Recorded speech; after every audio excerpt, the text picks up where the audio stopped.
Students, welcome to our classes. मैं आपकी खुशी दुबे आपका स्वागत करती हूँ हमारे चैनल केडी क्लासेस में। तो जैसा कि आप देख पा रहे होंगे, आज 13 फरवरी है। माइनर 1B केमिस्ट्री का एग्ज़ाम हुआ था, तो उसका हम लोग क्वेश्चन पेपर देखेंगे। इससे पहले एक वीडियो अपलोड किए हैं जिसमें एक बच्ची का कमेंट है कि स्टूडेंट का कि एग्ज़ाम कैसा गया, उससे रिलेटेड। ठीक है, वो वीडियो डालने का मेरा पर्पस ये नहीं था कि हम अपना आपको ये कह रहे हैं कि आप तारीफ़ करो या कुछ भी नहीं। पर्पस ये था कि चलिए देखिए, भगवान का बोलते हैं ना कि ट्रस्ट बहुत आगे जाता है, ट्रस्ट करने से बहुत कुछ सही हो सकता है। ठीक है, आपने ट्रस्ट करा, मुझे अच्छा लगा कि हम उस ट्रस्ट पे खड़े उतरे। तो बस आपको भी ऐसे ही करना, आपको बस थोड़ा विश्वास बना के रखना है, क्योंकि बाकी आप लोग के लिए हम हमेशा अवेलेबल हैं। जिस उम्मीद से हम आप लोग के साथ जुड़े हुए हैं, आप लोग भी ठीक वही उम्मीद से जुड़िएगा ना। कभी कोई एक्सपेक्टेशन बहुत ज़्यादा गलत नहीं होगा, कभी नहीं होगा। हमेशा एक्सपेक्टेशन सही होनी चाहिए। जिस उम्मीद से हम आपके साथ जुड़े हुए हैं, वही उम्मीद आप भी रखिए, ताकि सब कुछ आगे बढ़िया हो। ठीक है, मेरा भी उम्मीद यही है कि आप लोग की मदद करना। आप बस उम्मीद ये रखिए कि नहीं, ये कर रही हैं तो इनको कोऑपरेट करना है, इनको बहुत अच्छे से आगे बढ़ाना है। ठीक है, बस यही सपोर्ट और प्यार बनाइए अपना, बाकी तो हम हैं ही। तो चलिए सेशन 22 से 26 का देखते हैं, माइनर 1B का क्वेश्चन पेपर जो आज एग्जाम हुआ है। ठीक है, हम मिलाते हैं कि कितना आया कितना नहीं आया, फिर बात करेंगे आगे। ठीक है, choose the correct option of the following. पहला क्वेश्चन है, the equation showing the effect of temperature change on the heat of reaction is known as. इसको क्या कहते हैं? तो भाई किरचॉफ्स इक्वेशन हम लोग बहुत अच्छे से पढ़े हुए थे, इसको किरचॉफ्स इक्वेशन कहते हैं। ठीक है, अगला क्वेश्चन कहता है, ये रुकिए, आगे पीछे क्वेश्चन हो गया, हम इसको ये कर देते हैं। चलिए क्वेश्चन नंबर बी देखते हैं।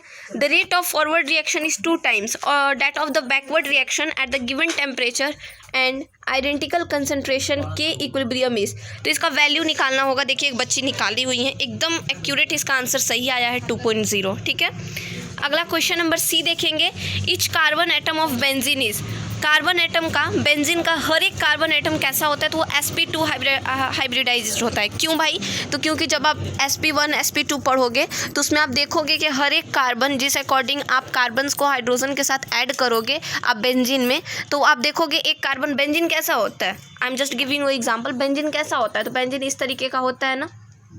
ठीक है, तो आप बताओ कि ये कार्बन के साथ कितना होगा, ये कार्बन के साथ कितना हाइड्रोजन जुड़ेगा, ये कार्बन के साथ कितना हाइड्रोजन, ये कार्बन के साथ ये कितने जुड़ेंगे कार्बन्स के साथ? तो आप कहोगे कि मैम अगर सिंपली भी देखा जाए तो हर एक कार्बन के साथ 2 हाइड्रोजन जुड़ेंगे, तो sp2 हाइब्रिडाइज। ठीक है, एकदम करेक्ट है। अगला बोलेंगे, विच of the following affect the reactivity of alkyl halide. इसमें से एल्काइल हैलाइड का रिएक्टिविटी कौन सा है? तो कौन सा है भाई? देखिए बच्ची क्या मारी है, देखा जाए।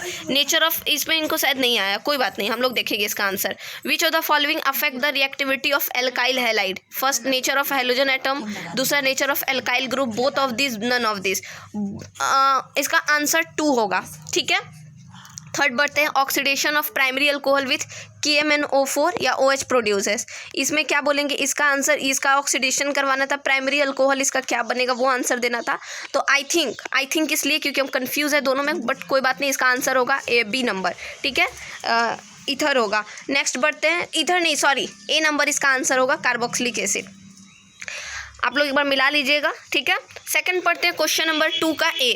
Why the pH of an aqueous solution of sodium acetate is more than 7। क्यों पानी का सॉल्यूशन ज़्यादा होता है सोडियम एसिटेट में? आपको ये बताना है। ये क्वेश्चन देखिए कितना ईजी है।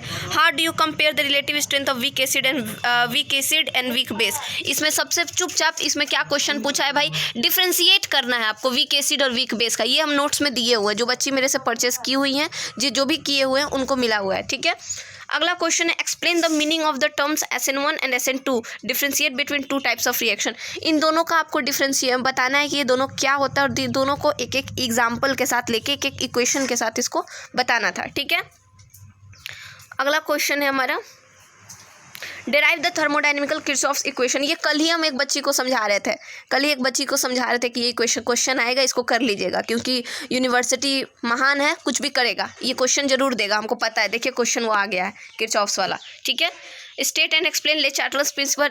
ले चार्टर्स तो इतना चाटता है कि पूछिए मत, बहुत बार आया है, हम उनका नाम का मजाक नहीं उड़ा रहे, बट ये क्वेश्चन इतना बार चाटा है ना, इतना बार दिया गया है ना कि पूछिए मत। ये क्वेश्चन हम इंपॉर्टेंट में डाले होंगे, आप देख सकते हैं, इंपॉर्टेंट अभी भी हमारे चैनल पर अवेलेबल है।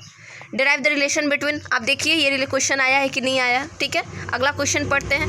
Water electrophile aromatic substitution reaction. आप क्वेश्चन पेपर इंपॉर्टेंट का खोलिए और उसमें से देखिए कि कितना लॉन्ग आया है और कितना शॉर्ट, क्या आया है क्या नहीं आया, आपको सब पता चल जाएगा वहाँ से, ठीक है। न्यूक्लियोफिलिक ये भी इंपॉर्टेंट का है। एल्कोहल क्या होता है, कैसे इसको क्लासीफाइड करेंगे, ये भी इंपॉर्टेंट के पार्ट का है। तो आप देख पा रहे होंगे कि सारा क्वेश्चन, जो भी क्वेश्चन आया है एग्जाम में, वो सारे क्वेश्चन हमारे इंपॉर्टेंट से आए हैं और हमको बहुत अच्छा लगा कि ये आप लोग का ट्रस्ट है, आप लोग का प्यार है, आप लोग का सपोर्ट है जो आप बनाए हैं। आगे भी बनाए रखिएगा ताकि आगे और भी आप लोग के लिए कुछ अच्छा कर सके।